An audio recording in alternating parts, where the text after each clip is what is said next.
Don't you just love it when stuff works? Wait. Yeah! One thing I love about playing Origami King right off the bat is that the button layout on the GameCube controller is just straight up comfortable. The A button jumps and the B button swings a hammer. Like the controller connecting to the system and the digital file not failing to read, it just works.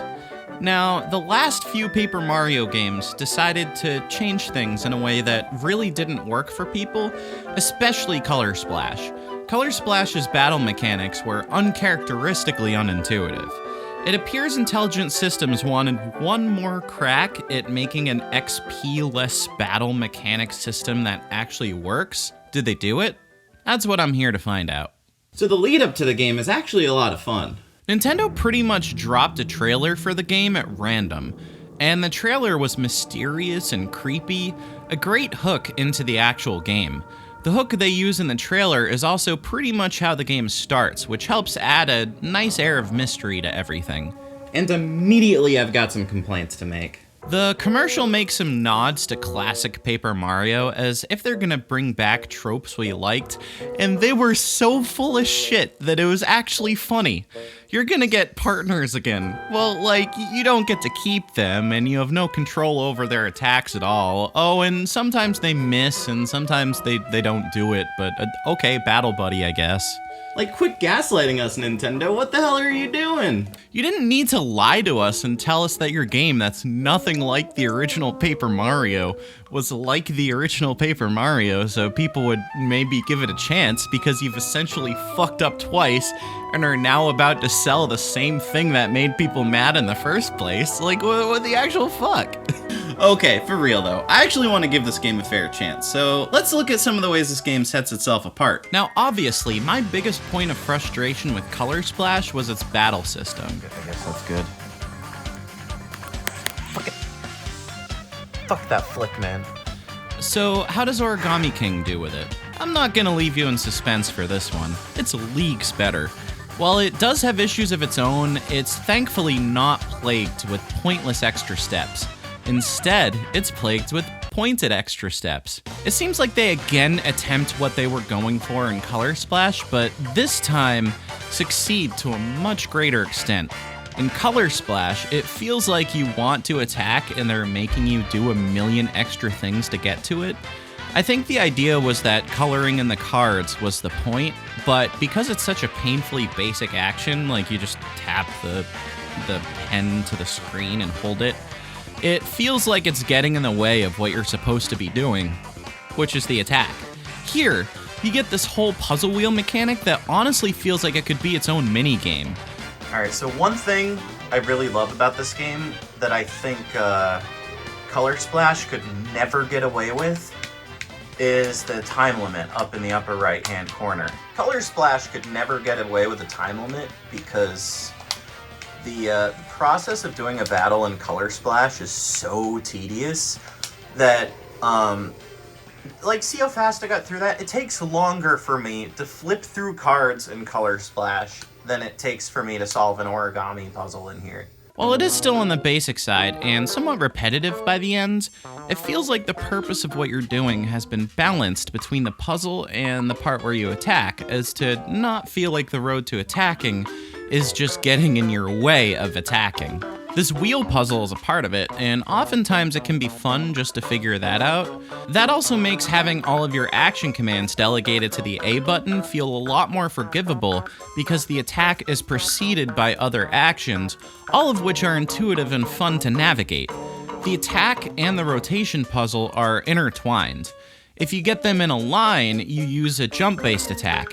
If you get them in a square, you want to hit them with your hammer. Now, personally, I wouldn't have any trouble with solving this one, but if I needed to for some reason, you can actually extend the amount of time that you get by buying time, which is another use for the coins you earn.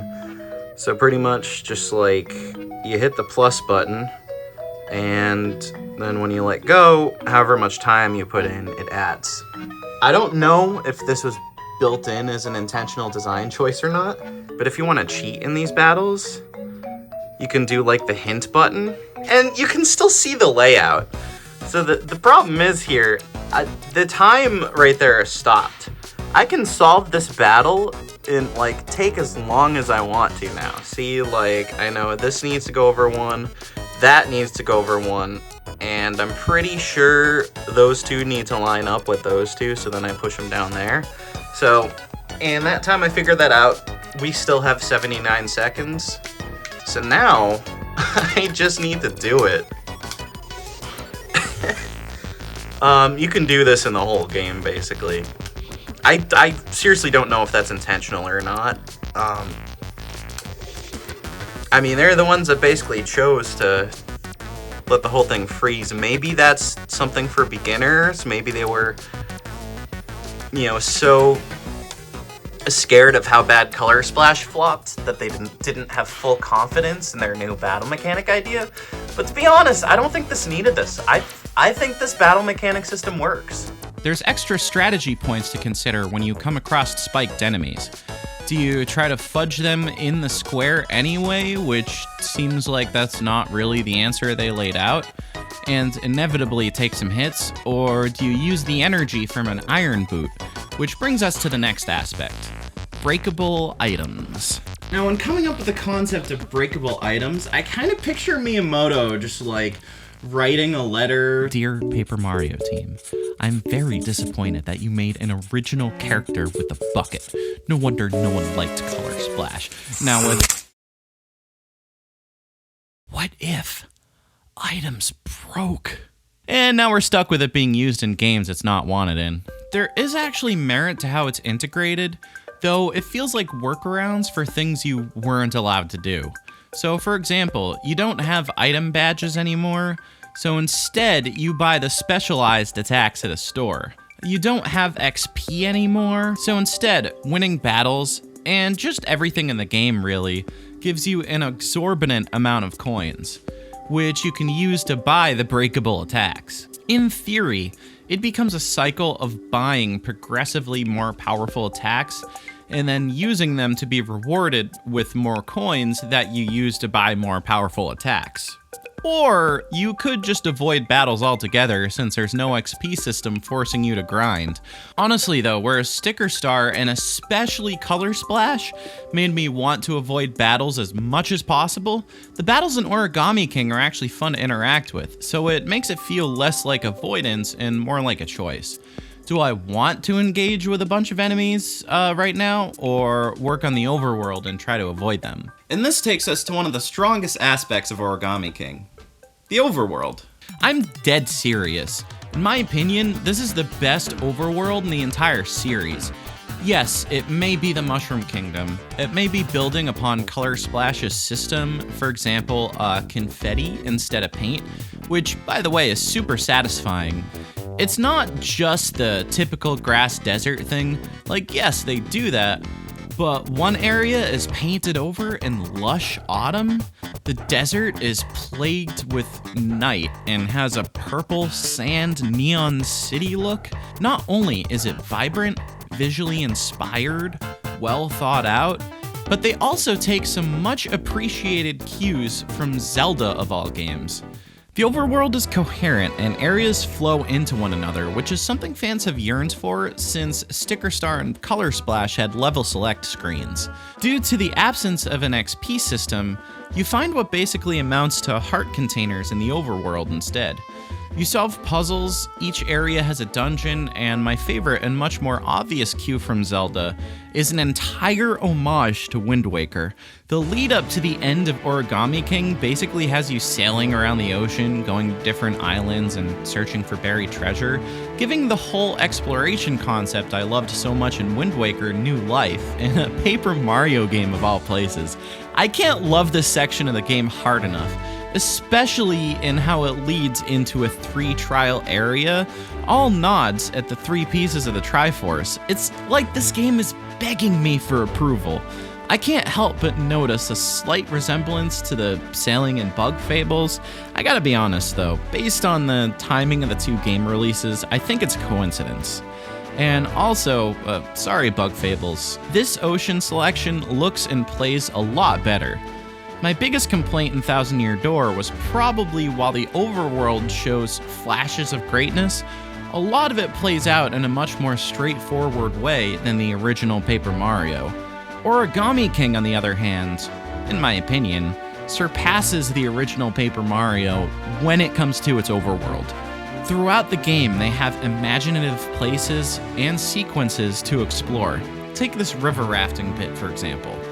There's a portion looking for a piece of the Bob partner that starts out almost like a side quest and ends up being its own dungeon, which was totally delightful and unexpected. Now what's all this gameplay without a good story to tie it together, eh? Get it? Tie it? Cause you follow a ribbon around the overworld map? So my biggest problem with the way Color Splash handled its story was pretty much that it had the blandest possible selection of Mario characters, basically consisting of toads that are just different colors, and maybe a little more variation on the enemies. Now, Origami King still just sticks to plain Paper Mario characters, but at least Toad gets to wear a hat now. At least we have this bomb character and these moles and this shy guy that will talk to you. It's still all Mario universe, but at least we've broke past the Toad, but in a different color barrier. It makes it a lot easier to sympathize when Bob offs himself for the cause.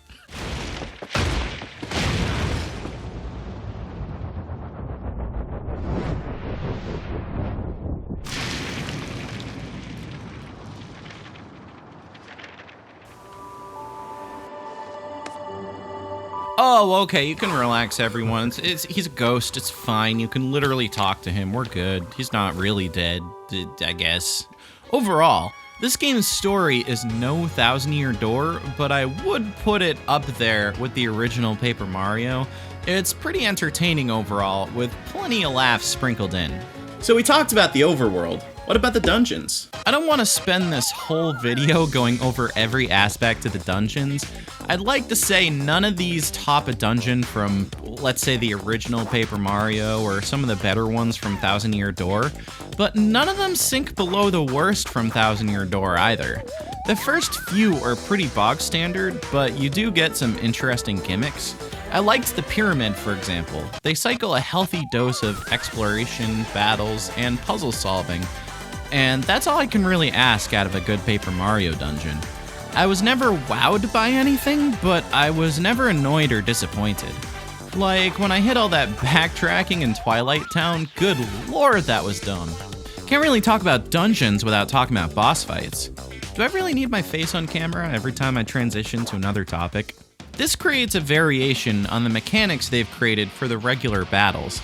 Instead of you in the middle, you're on the outside. The boss is on the inside, and you have to make your way inward. You can also get a few categories of bosses. There are these dragon things, and there's this common art supplies looking box of colored pencils. You direct the path that Mario needs to take based on what's on the board and what obstacles have been placed. I like the gimmick where the parts of the wheel are taped so you can't spin it in certain ways. I also like the big dragon fights where you need to use a power you obtained from another dragon fight to assist you in the fight. Some people complained about this. Honestly, I think it's good. Again, mountains above Color Splash. So my favorite fights in the game aren't the origami battles, and they aren't the boss fights either. They're completely non-turn based and simple as humanly possible. It harkens back a bit to Super Paper Mario for me. Like, what if you put the 3D platformer style fights of that game in the original Paper Mario playstyle? Well, you get this. It sounds so simple, but it's actually really fun. And as much as I like the battle system for the boss fights, I straight up wish the entire game was built on just this. I'm gonna call it right now. If Nintendo isn't gonna bring back the battle mechanic system from Thousand Year Door, I want this. No battle mechanic system at all. Weirdly enough, this feels more Paper Mario than any of it, and with an adventure-style overworld, this fits the game better than any of its other gimmicks. And with that said, I think that leads to my biggest takeaway from this game. The big theme I got from Origami King was that they were really throwing out the gauntlet of gameplay ideas. At one point, you're driving a vehicle, running enemies over. At another point, you're playing a memory game. You're riding around a boat and exploring the landscape Wind Waker style. You get 2 different type of puzzle games caked on top of the RPG battle system. And you also get regular fights with enemies. I didn't even touch on some of the lamer ideas. You get these origami arms, which is like the most non-participatory excuse to include motion controls. It didn't make things worse, but it certainly didn't make things better. You do get to end most boss fights by violently shaking your controller, which is fun in theory, but sometimes a little bit clunky. The final boss, on the other hand, spoilers, final boss, is probably one of the only games in history not named Mario Party that got me to look like this.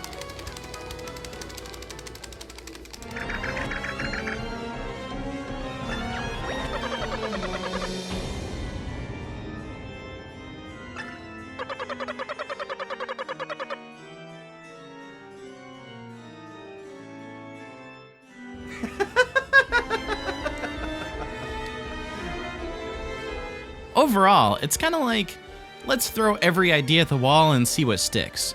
I do think the end result is fun, and this game provides a great experimental template to ask a simple question. What works? Can we make a good Paper Mario game that doesn't rely on what made the old Paper Mario games great? I do think they succeeded, and I do think they made a good game. But I don't think this game is great. What I would like to see next Paper Mario, instead of rewriting the entire playbook, is taking the best parts of Origami King and making something more focused. I want a Paper Mario that has a vast, explorable Legend of Zelda-esque overworld landscape like in Origami King, with the heart containers and the dungeon lead-ups. I think the vehicles are great. I'd like to see an even bigger expansion of characters. I want to see the game with the non-turn-based battles like this, and quite frankly, I think those would be the ingredients of a new, great Paper Mario game. Or, just bring back the system from Thousand Year Door.